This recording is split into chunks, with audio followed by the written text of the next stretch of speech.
देख रहे हैं सत्यहिंदी.com।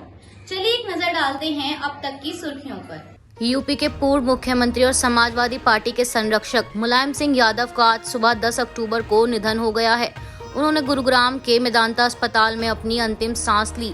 उनका बीते कई दिनों से मेदांता में इलाज चल रहा था और हालत काफी नाजुक थी।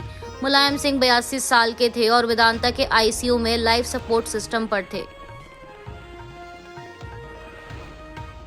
दिल्ली के मुख्यमंत्री अरविंद केजरीवाल ने शनिवार को गुजरात के कई शहरों में सामने आए पोस्टरों को लेकर बीजेपी पर हमला बोलते हुए कहा, वे राक्षस और कंस के वंशज हैं। इसके साथ ही उन्होंने रविवार को एक रैली के दौरान दावा किया कि भाजपा के कई नेता और कार्यकर्ता मुझसे मिलते हैं और गुप्त रूप से मुझसे सत्ताधारी पार्टी को हराने के लिए कुछ करने को कहते हैं। मैं उन सभी से कहना चाहता हूं जो अपनी पार्टी को हराना चाहते हैं। गुजरात के आदिवासी बहुल वलसाड जिले में जहां अगले कुछ महीनों में विधानसभा चुनाव होने हैं, हमें बीजेपी के अहंकार को तोड़ना है। मुझे पता है कि आपके पास आपके व्यवसाय हैं, यदि आप हमारे साथ जुड़ते हैं तो वे आपके व्यवसाय को नुकसान पहुंचाएंगे। आप वहीं रहें लेकिन गुप्त रूप से इसे हराने के लिए काम करें। इसी के साथ केजरीवाल ने कहा कि भगवान कृष्ण ने मुझे आशीर्वाद दिया है और मुझे कंस के इन वंशजों को खत्म करने के लिए एक विशेष कार्य के साथ भेजा है। जनता भगवान है और मुझे आपके समर्थन की आवश्यकता है। केजरीवाल ने वादा किया कि अगर आम आदमी पार्टी गुजरात में सत्ता में आती है तो वह स्वच्छ प्रशासन प्रदान करेगी और भ्रष्टाचार को खत्म करेगी। AIMIM प्रमुख असदुद्दीन ओवैसी ने एक बार फिर भाजपा को आड़े हाथ लिया है। इससे पहले ओवैसी ने RSS प्रमुख मोहन भागवत द्वारा दशहरे पर भारत की जनसंख्या को लेकर दिए एक बयान पर निशाना साधा था। वहीं अब ओवैसी ने न्यूज एजेंसी NI से बातचीत के दौरान कहा कि भाजपा के पास हिंदुओं और मुसलमानों के बीच तनाव पैदा करने के अलावा दिखाने के लिए कुछ भी नहीं है। मुझे पूरा विश्वास है कि तेलंगाना में बीजेपी तीसरे नंबर पर ही बनी रहेगी। उनके पास नाम बदलने के अलावा कोई और नीति नहीं है।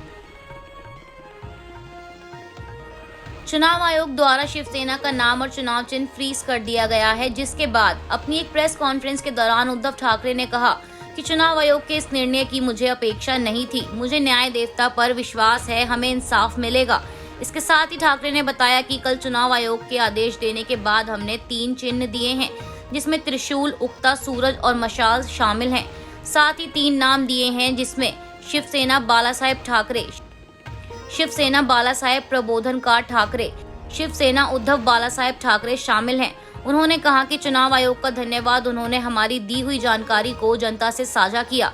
सामने वालों ने अभी तक कुछ नहीं दिया है। इसके साथ ही ठाकरे ने अपील की कि चुनाव आयोग अंधेरी के उपचुनाव से पहले हमें चिन्ह और नाम दे। रविवार को आम आदमी पार्टी द्वारा भाजपा नीति दिल्ली नगर निगम पर आरोप लगाया गया है कि दिल्ली नगर निगम द्वारा शहर के औद्योगिक क्षेत्रों के दुकानदारों को धर्मांतरण शुल्क देने का नोटिस भेजा गया है और ऐसा न करने पर उनके प्रतिष्ठानों को सील करने और जुर्माना लगाए जाने के लिए कहा गया है। आम आदमी पार्टी नेता दुर्गेश पाठक ने एक संवाददाता सम्मेलन में कहा कि यह भाजपा द्वारा व्यापारियों से जबरन वसूली करने का एक प्रयास है।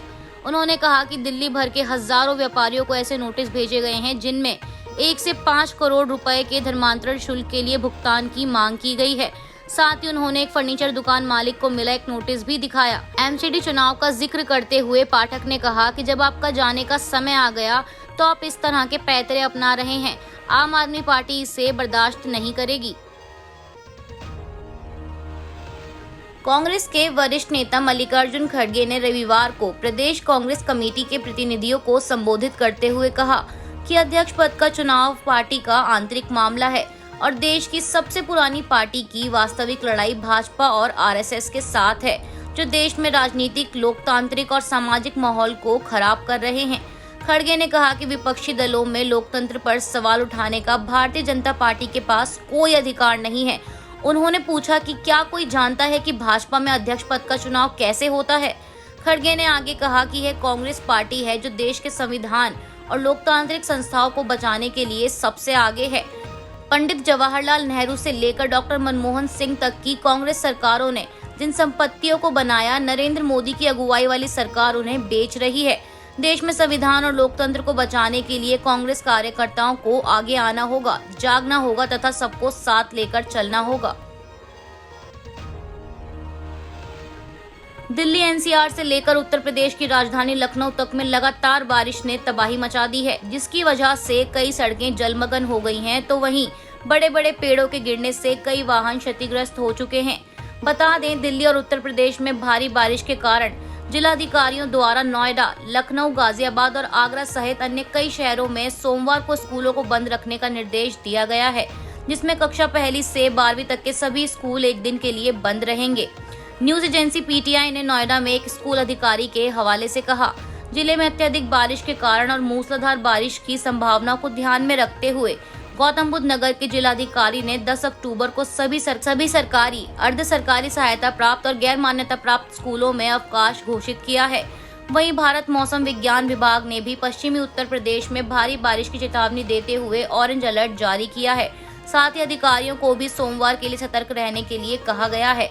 यातायात पुलिस ने भी यात्रियों को वाहन चलाते समय सावधानी बरतने की चेतावनी दी है और फ्लाईओवर के नीचे अधिक सतर्कता बरतने के लिए कहा गया है। आज के लिए बस इतना ही। बाकी की खबरों के लिए जुड़े रहिए सत्यहिंदी.com के साथ।